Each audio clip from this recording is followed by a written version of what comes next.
எல்லா விஷயங்களிலும் அல்லாஹ் என்ன செய்வான், ஒரு தீர்வை எங்க தொடர்படுத்துறான்டா, எவ்வளவு விலை உயர்ந்த லைட் போட்டு இருந்தாலும் சரி, ஏசி போட்டாலும் சரி, என்ன இருந்தாலும் சரி, அடிப்படை என்ன வேண்டும்? கரண்ட் வேணும். கரண்ட் இல்லடா எவ்வளவு லைட் போட்டாலும் சரி, எவ்வளவு விதவிதமா போட்டாலும், கோடிக்கணக்கில் போட்டாலும் வேலை செய்யாது. அது கரண்ட் என்னென்றால் அல்லாஹ்வோடு உள்ள உறவு சீரா இருக்கணும். எப்படி சீரா இருக்கணும்னா, சுஜூதுல நீங்க அல்லாஹ்வோடு உள்ள அந்த கரண்ட் கனெக்ஷன் சரி செய்யும். சுஜூதுல போயிட்டு அழுங்க, எல்லாத்தையும் யா அல்லாஹ் எனக்கு என்ன பிரச்சனையா, சுஜூதுக்கு போங்க. யா அல்லாஹ் எனக்கு இந்த பிரச்சனை, சுஜூதுக்கு போங்க. எப்ப சுஜூது? 2 ரக்காத் அல்லாஹு அக்பர். பிரச்சனையா 2 ரக்காத் உடனே யா அல்லாஹ் ஒரு தேவை ஏற்படுது, ஒரு பாவம் செஞ்சிட்டீங்க, ஒரு தேவை ஏற்படுது, இஸ்திகாரா, பல தொழுகைகள். அதே மாதிரி தேவை வந்துட்டா 2 ரக்காத் தொழுங்க. நேரடியாக அல்லாஹ் குர்ஆன் சொல்றாங்க, தொழுகை கொண்டு உதவி தேடுங்கள். அப்ப நாம என்ன செய்யணும்? தக்பீர் கட்டி சுஜூதுல வைத்து யா அல்லாஹ் எனக்கு இந்த பிரச்சனை இருக்கு, யா அல்லாஹ் எனக்கு இந்த பிரச்சனை இருக்குது, யா அல்லாஹ் இந்த பிரச்சனை இருக்குது, யா அல்லாஹ் நான் இதை உனக்காக செஞ்சேன், யா அல்லாஹ் என்ன மன்னிச்சிரு, யா அல்லாஹ் என்ற பாவத்தை மன்னிச்சிரு, யா அல்லாஹ் என்ன உள்ளத்துல இருக்கிற சுமைகளை போக்குன்னு நீங்க அங்க போய்த்து அல்லாஹ்வுக்கு சமீபமா போய் நீங்க வடிக்கிற கண்ணீர் துளிகள்ல உங்களோட சுமைகள் இறங்கும். உள்ளத்துல இருக்கிற பாரங்கள், சுமைகள் கண்ணீர் துளிகளின் ஊடாக இறங்கும். உள்ளத்துல உள்ள காயங்களை நீங்க என்ன செய்யுங்க? கண்ணீர் துளிகளின் மூலமாக இறக்கி விடுங்கள். கருணையாளன் அந்த ரப்புல் ஆலமீனோடு சுஜூதுகளில் உரையாடுங்கள்.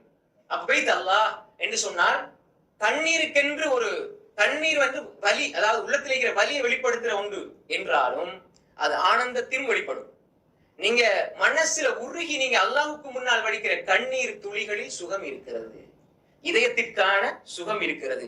சுமைகள், பாவத்திர சுமைகள், உள்ளத்தில் இருக்கிற பிரச்சனைகள் எல்லாம் அந்த கண்ணீர் துளிகளை வெளியாகும் பொழுது, என்ற ரப்புக்கு பக்கத்துல நான் பேசுறேன், என்ற ரப்பு என்னோடு இருந்தால் இந்த உலகத்தால என்ன செய்ய முடியும்? அதனாலதான் ஷேகுல் இஸ்லாம் இப்னு தைமியா ரஹ்மத்துல்லாஹி அலைஹி அவர்கள் சொல்லுகின்ற ஒரு அற்புதமான செய்தியோடு முடித்துக் கொள்கிறேன்.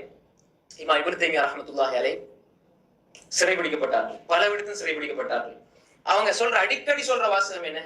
என்னுடைய சுவனம் என்னுடைய உள்ளத்தில் இருக்கிறது, ஈமான் உள்ளத்திலே இருக்கிறது, உள்ளத்திலே இருக்கிறது.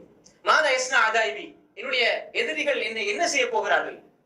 என்ன சிறைபிடித்தால் அது அல்லாஹ்வை நெருங்குகின்ற இந்த சிஜினி ஹல்வா, என்னை சிறைபிடித்தால் நான் அல்லாஹ்வை நெருங்குகிற ஒரு ஹல்வா, தனிமையாக அதை ஆக்கிக் கொள்கிறேன்.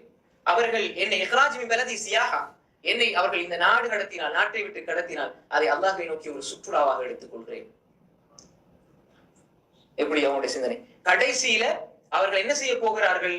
அவர்கள் என்னை கொலை செய்தால் இன்ன கத்ரி ஷஹாதா, அல்லாஹ்வுடைய ரூஹ் அல்லாஹ் தந்தது அவனுக்காக நான் கொடுக்கிறேன், அது ஷஹாதத்தாக போகிறது. அப்படி ஈமான், சொர்க்கம் எல்லாம் என்னுடைய உள்ளத்துல இருக்கிற என்னை என்னுடைய எதிரிகளால் என்ன செய்ய முடியும்? அவங்க எங்க வச்சிருந்தாங்க?